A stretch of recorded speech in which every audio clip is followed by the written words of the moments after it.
two. One, two, three.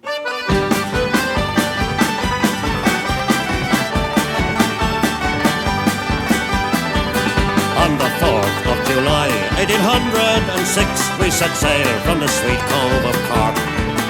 We were sailing away with a cargo of bricks for the Grand City Hall in New York. 'Twas a wonderful craft, she was rigged fore and aft, and oh how the wild wind drove her. She stood several blasts, she had 27 masts, and they called her the Irish Rover. We had 1,000,000 bags of the best lager rags. We had 2,000,000 barrels of stone.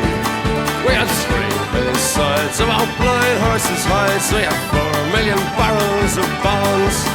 We had 5,000,000 hogs, 6,000,000 dogs, 7,000,000 barrels of porter. We had 8,000,000 piles of old nanny ghost tales, and a whole of the Irish Rover. There was old Mickey Coote, who played hard on his flute when the ladies lined up for a scent. He would tootle with skill for each sparkling quadrille, till the dancers were flutered and bet. With his smart, witty talk, he was cock of the walk, and he rolled the dames under and over. They all knew at a glance when he took up his stance that he sailed in the Irish Rover.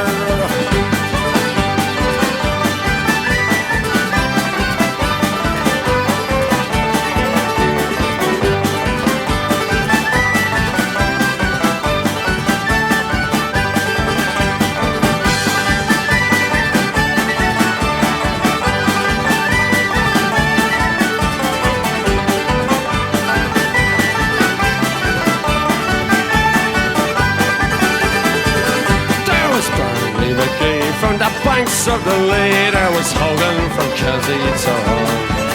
There was Johnny McGurk, who was scared stiff of work, and a man from Westmeath come along.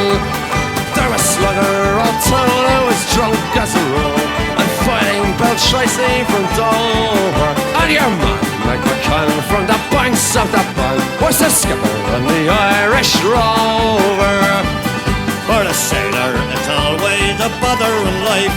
It's so lonesome by night and by day that he longs for the shore and a charming young whore who will melt all his troubles away. All the noise and the rout, swilling, putchin and stout, for him soon is done and over. Of the love of a maid, he is never afraid, that outside from the Irish Rover. We had sailed 7 years when the measles broke out, and the ship lost its way in the fog. And that whale of a crew was reduced down to 2, just myself and the captain's old dog. Then the ship struck a rock, oh Lord, what a shock! The boat, it was turned right over, turned 9 times around, and the poor old dog was drowned.